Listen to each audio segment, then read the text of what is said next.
Hi guys, I am coming to you in our last week of classes, amazingly. I'm doing things a little bit differently this time. I did not write a transcript before creating this video, and one of the reasons I did that is because the transcript would have been just pages and pages and pages long.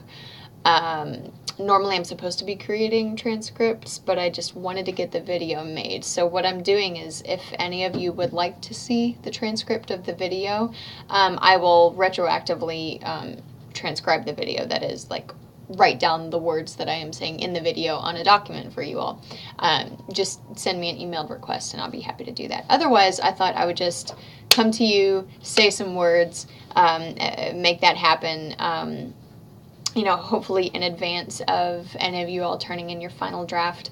If after I've made this video you want to resubmit your final draft, remember that extension is class-wide. I've given the class in its entirety an extension on the final draft of WP4.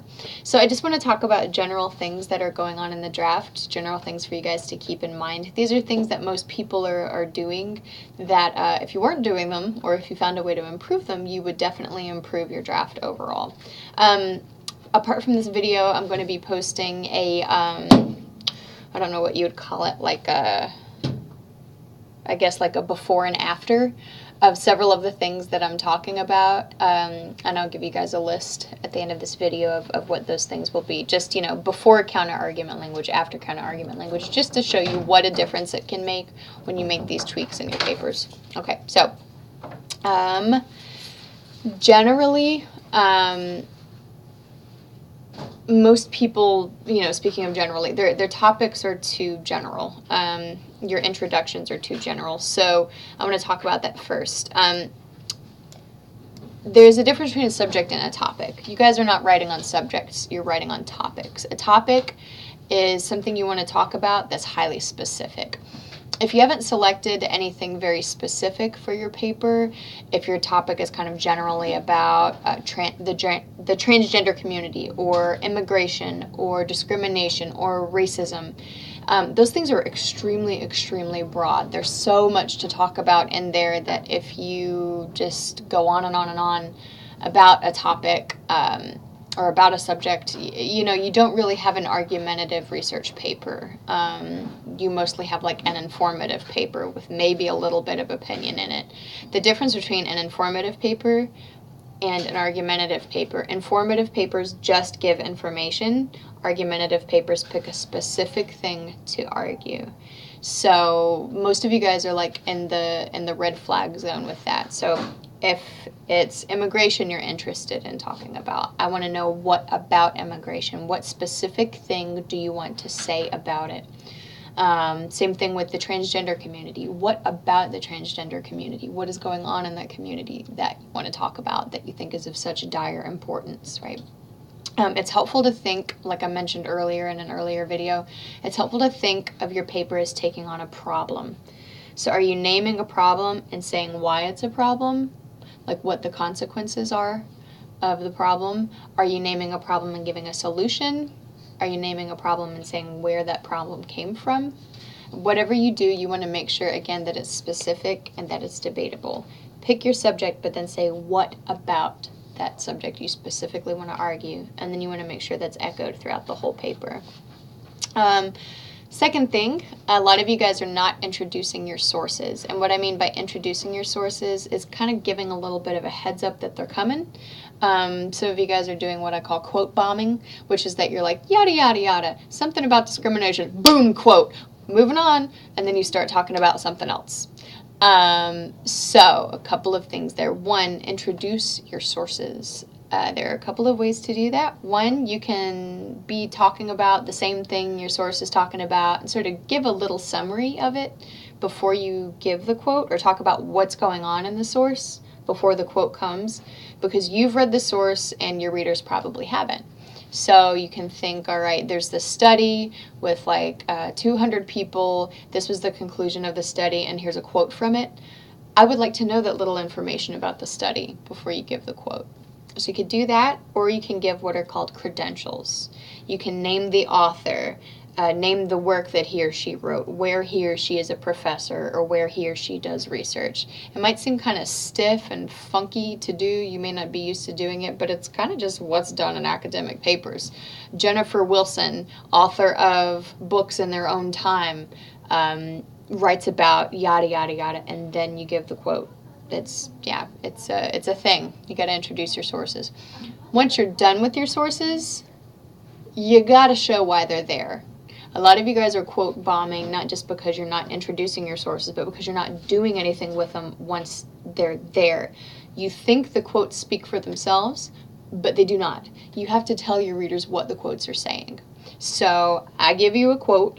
Now I'm going to take that quote and I'm going to pull something down from it and say what it means for my thesis. What is that quote, that statistic, whatever, that idea supposed to help you prove? That is where the real work of defending your thesis comes in. Otherwise, it looks like you just took some salt and sprinkled it in. It's not there for anything, just a little seasoning. So take the quote, take the statistic, take the study, whatever, and say what it is supposed to mean in terms of your thesis. How are your thesis and that quote connected? Okay. A lot of you guys have a weak thesis, largely because, again, it's not specific enough, but also you aren't really stating an opinion. There's nothing debatable in there. Some of you guys are saying discrimination is bad, and I'm like, well, no, beep, or, racism exists. I don't know a whole lot of people that could reasonably argue it doesn't. So enlighten us. Tell us something we don't already know that we could possibly agree or disagree with, and then make sure again that that's echoed, that's connected to your research throughout the paper. You want to think of your main points as reasons. Some of you guys kind of state your main points in your body paragraphs and some of you don't. Think about your body paragraphs as places where you can show why you're right, where each body paragraph is devoted to a reason that you're right or a different thing that you want to show about your topic. That's another way to defend your thesis, is to be giving reasons for it in each body paragraph. Okay, next thing, paragraphs with no transitions. Some of you guys aren't using transitions. A lot of people think of transitions, again, as something that's kind of stiff, like thus, however, therefore, moreover. But transitions, you could think of them less like stiff little things that you have to insert and more like signposts or like lubricant, that like oil that keeps things moving in the paper. Transitions, what they're actually good for is showing connection between ideas. So a lot of the time you have one sentence and then another sentence that comes right after it. We don't actually know the relationship between the two sentences unless you put a little phrase in there that tells us how they're related. So you have one sentence and then, for example, blah, blah, blah, blah, blah, or you have this idea and say but or however. And then but or however actually shows contrast. So you're telling your readers this second sentence is different from the first one. And if you're thinking to yourself, well, my readers know all that, I say, yeah, they know all that. They know the relationship between your ideas. After they've just read the second sentence, they go back and read it again, and they're like, huh, and then they have to go to the one before it and read that and be like, huh, and then wonder how those two are related. Instead of that, how about inserting some transitions that show your readers what the relationship is between the ideas and your paper? A lot of the time it's just a single word, a single little baby phrase. Sometimes it's a whole sentence. I'm going to post a link on that a bit later, and there's, like, at the bottom of this link, at the bottom of this webpage, there is a list of transitions, and you really don't need to know about the type of transition you need. Just look in the right column in this list and read through and see like which transition might work for you. You'd be surprised at how much your paper can blossom and how much it can improve with the insertion of just like a few little lubricatey words that show the connection between ideas. Next, some of you, a lot of you, have what I call the nothing lost, nothing gained paper. You have a thesis, and you defend your thesis throughout your paper, but I don't feel like anything really super important is happening. Nothing's at stake. Maybe you were writing the paper just to write it, but you at least want to pretend like this is really serious for you, whatever topic it is that you're discussing. In your body paragraphs, in your thesis, in your conclusion, pretty much everywhere throughout your paper, you want to show the importance of your topic. You can think of it as an if-then statement. Like, if you don't believe X, where X is your thesis, then Y will happen. So think about the consequences of people not agreeing with your thesis. Why is this so important? One of you is talking about gentrification in neighborhoods, which, if you don't understand it, you should Google it and look it up because it's a pretty complex issue. But gentrification, why is it so harmful in low-income neighborhoods? Like what is at stake? What if I don't believe you that gentrification is such a problem? Another review is talking about issues with immigration. All right, what happens if I continue to stereotype immigrants? I mean, not really a big deal, right? I'm just stereotyping. It doesn't have any real world impact on immigrant populations in the U.S. That's when you come in and fight and say, yes, it does. So that shouldn't just be happening in the counter argument, right? You want to think about the importance of your topic throughout the paper and really fight for it in each body paragraph. Research overload. Some of you guys are just like, this'll do, and you just make it rain with the quotes. Instead of doing that, think about trying to strike a balance. At least 60-40. Ideally 70-30, 75-25, 80-20, where the higher number is you and your voice and your discussion. You give the main points, you introduce the research, you discuss the research once it's been put in the paper, you say how the research, the main point, are connected to the thesis, what's important about the thesis, etc. That research is just there for support. It's you, quote, standing on the shoulders of giants. You can't really claim any authority on the topic that you're discussing because you're a student. You're still working things out. You're not publishing in the field. You can't be considered an expert, like a scholarly expert on anything yet. So you're pulling from people who are experts. That's what research is for. You put too much of it, and it looks like you're just afraid to make your own argument. So don't go bonkers with it. Include it when it makes sense. Include it when it's supporting you, and try to strike that balance. If you got to count your sentences, do it. If you've got 10 sentences, tell yourself no more than 3 can be my research, because you don't know how else to figure out that balance, then do that. Just create a rule for yourself where that's concerned. I would like to see more of you guys strike a balance between paraphrasing and quoting. So when you guys are putting research in your paper, most of you guys are only quoting, only using direct quotes with quotation marks and not paraphrasing any of the research or putting it in your own words.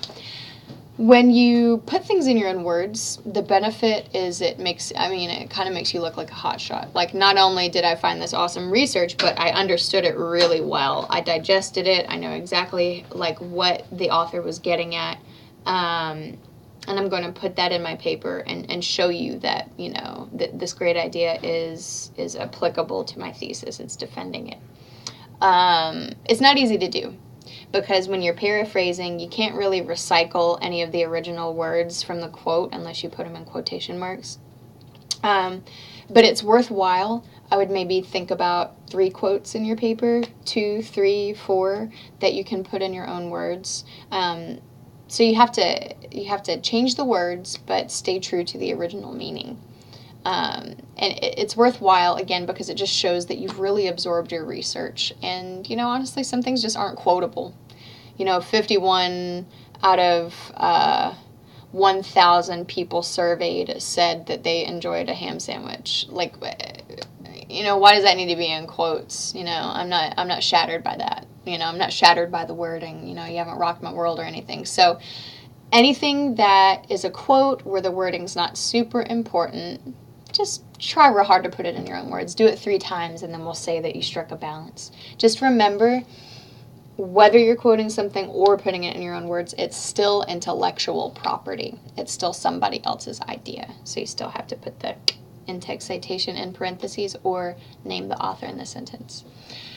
Lastly, the never-ending conclusion. I I actually thought I would get a lot of cliffhangers and conclusions, like where you just kind of leave me hanging at the end of your paper. Instead, I'm getting like the conclusion that happens 6 times, where you're like, I think some of you guys think that you have to have these super long conclusions. I want to tell you there's no rule with how long the conclusion has to be. Some of the best ones I've seen are just a few sentences long. When you get to the end of your paper, if you've done your job, you may not need a long conclusion. It might just be like, okay, so this is my thesis, these are my main points, and here's why you should believe me, and I'm out. That's really, I mean, all you need to be doing. Some of you guys, you know, it's like you're creating a movie and I'm watching it, and like the scene ends, and then I'm like, oh, the movie's over, what a satisfying conclusion. Then lights come up and there's another scene, and then it closes, and I'm like, okay, that's probably the end of the movie. And then it comes back up, and you know, you've watched these movies. They're kind of frustrating at the end because you're like, oh my god, the movie's over, just end it. So end it. End the paper. You know, maybe pass it to somebody else and be like, okay, I think all of these sentences are all the conclusion. Like, what's your favorite? Maybe pick 2 and shave out the other 4. Let's see, guys. I think, oh, there was one more thing I was going to say. I won't call it a peeve. I'll just call it, I'll call it something that I think you guys aren't aware of that I can make you aware of. It's part of what my job is. A lot of you all, when you're framing your papers, that is to say, when you're giving background information on your topics, you're saying things like, in today's world, or in the world we live in today's society. Just to let you know, those things mean different things for different people. I don't know that you're not writing from South Korea. I don't know that you're not writing from South Korea in 1922, except that you're submitting your paper online. But take that out of it, and it could be 1922, 1926, 2056, anywhere in the world. So I'm going to know today's world, whose world, where, and when.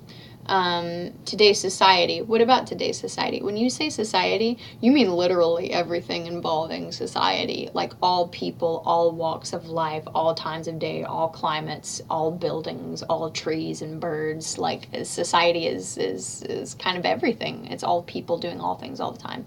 So I want you guys, when you're thinking about narrowing your topic, to also think about narrowing the information in your paper, making it super specific.